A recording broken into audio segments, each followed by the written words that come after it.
Hey, welcome to this video on multitasking and the problems that we find with it.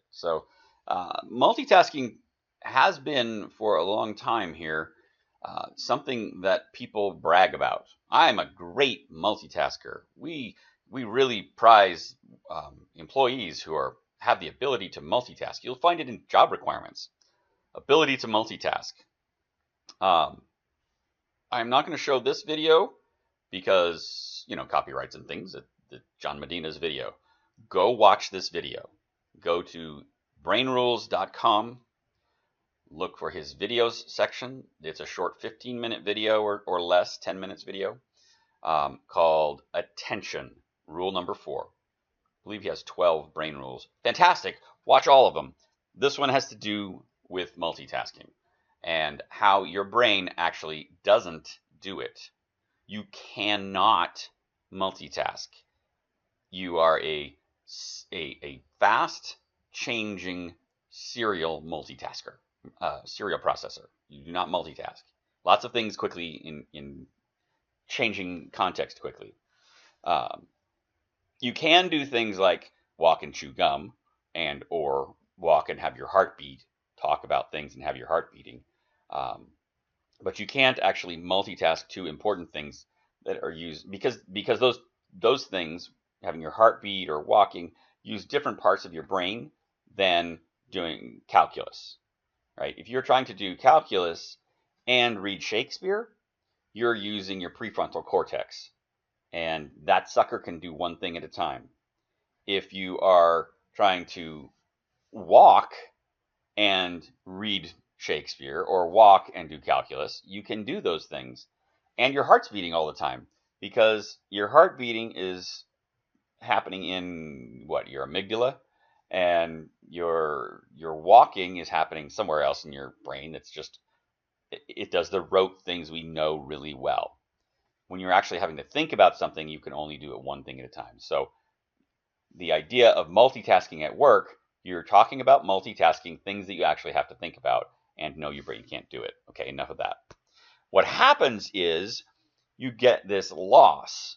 And Gerald Weinberg, in his book, Quality Software Management, Volume 1, Systems Thinking, he says about 20%.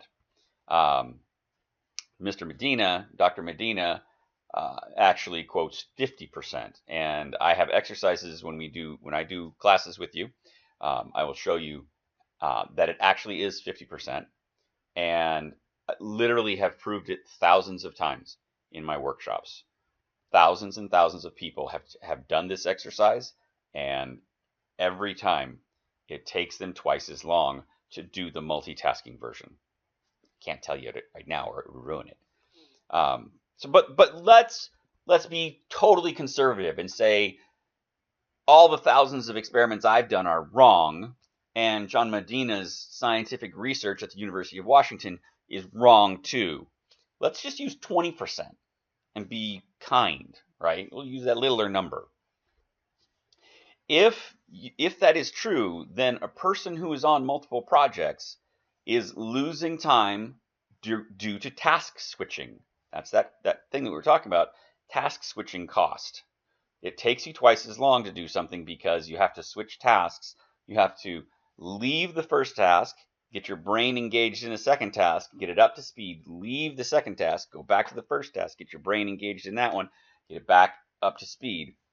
All of this takes time. If we just use the 20% and not the more proven 50%, then the chart looks something like this. If you have one project, you get 100% of your attention, right? It gets 100% of your attention. If you are on two projects or trying to work on two tasks at the same time, even if they're within the same project, here's the tasks in different colors of blue, and the red shows you your waste time. That's time spent task switching. Here, if you're on three, then 20% of that adds up on top of this 20% to give you about what, 68%, something like that. Here, if you are on 4 projects, you are at about 50% productive. So 50% of your time, if you are on 4 projects or 4 tasks, 50% of your time is spent task switching, not being effective or efficient. And yet we believe that if we do 4 things at the same time, I'm getting more done. I'm like a computer. I'm time slicing them together. Well, computer doesn't have task switching cost. It's not a brain. You're a brain. You have task switching cost. 5 puts it at just about 40%. If you're on 6 projects, you're way down to about 30% productive. Very, very unproductive. And I've asked this question time and time again.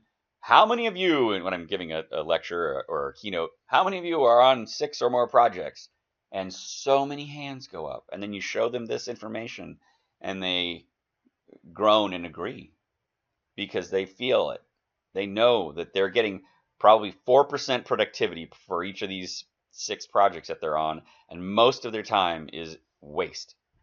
They're task switching and task switching and task switching. But that's not the worst of it. So what would happen? That is a bad part. So what would happen if this is you? This horizontal rainbow is the time you are working on a project, right? Or your team is working on a project, but you're doing project work. It is multiple projects, right? There are starts off with this kind of purpley one. 1, 2, 3, 4, 5, 6, 7, 8, 9, 10, 11, 12 projects. 12 projects for the department that are running in sequence. In parallel, right? So they're task switching between these things and trying to get them all done. They finally get them all done out here, right? This is the timeline to get all the projects done. This little orange thing in between, I measured it to try and make it 20% of a line. So it's as close as I could get visually. The math still works. But I wanted you to see what it's like. Here you are working on multiple projects, 12 different projects for your department, and you finally get all of them done out here, right? All 12 of them are finally finished out here. So what would happen if instead of shuffling the deck and doing them in this interleaved way, what if we focused and worked on one project and got it done? And then worked on one project and got it done. Worked on one project. You get the idea. Well, it would look something a little bit more like this. This orange out here is the saved time. Sorry. That's the saved time. Now, you still have some task switch that happens between projects, of course. You have to switch between doing this project and this project, so that you're going to have a 20%. But all the other little task switchers in there, they got squished down here to the end. So you have saved 20% of the time getting that work done. You are now 20% more efficient and effective. But that's not the best news.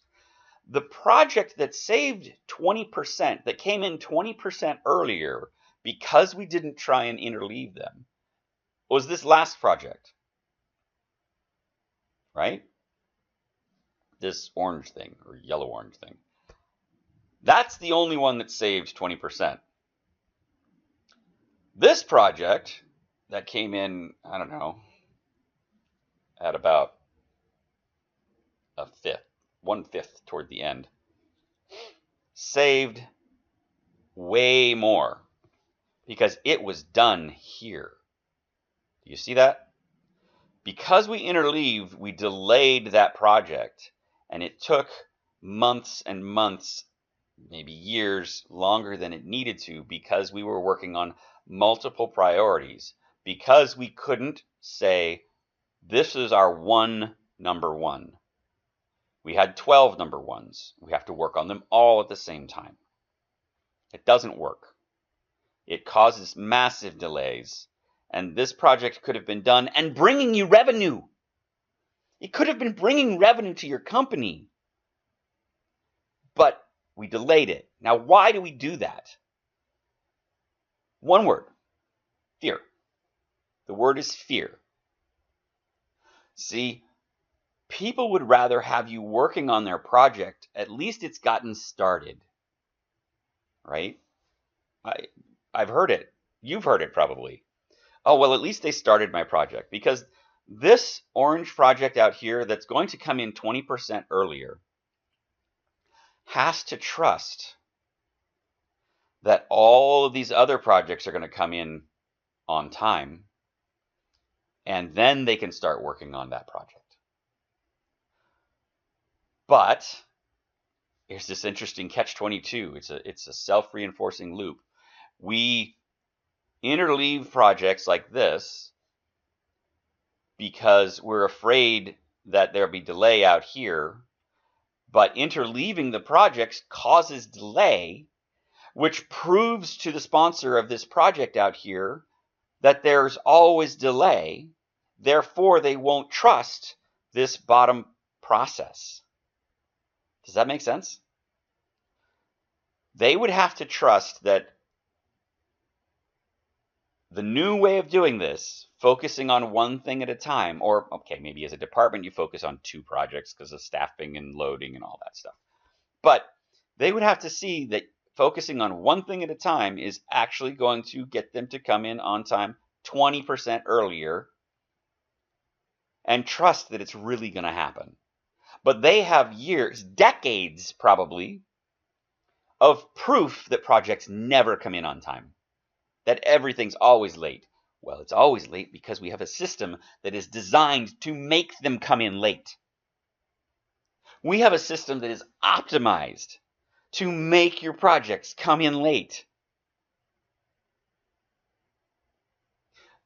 The challenge is trust and getting people to give it a try. So the likelihood of doing this for an entire department is very low. But you might try it as an experiment for a group, for a couple of projects, right? Have a couple of your key, most important projects get focused on. Well, think about it. What happens when there's an emergency? When a system goes down? Ever heard of the term all hands on deck? Everybody stops what they're doing. They stop working on these 12 projects and they work on the one most important thing right now, because they have to get it fixed. And they know that splitting their time up is not the most efficient. We know it, and yet we don't do it. So my challenge is try and experiment and expand. Experiment and expand, experiment and expand. And try and get more closely aligned with this bottom picture than you are with the top picture. All right.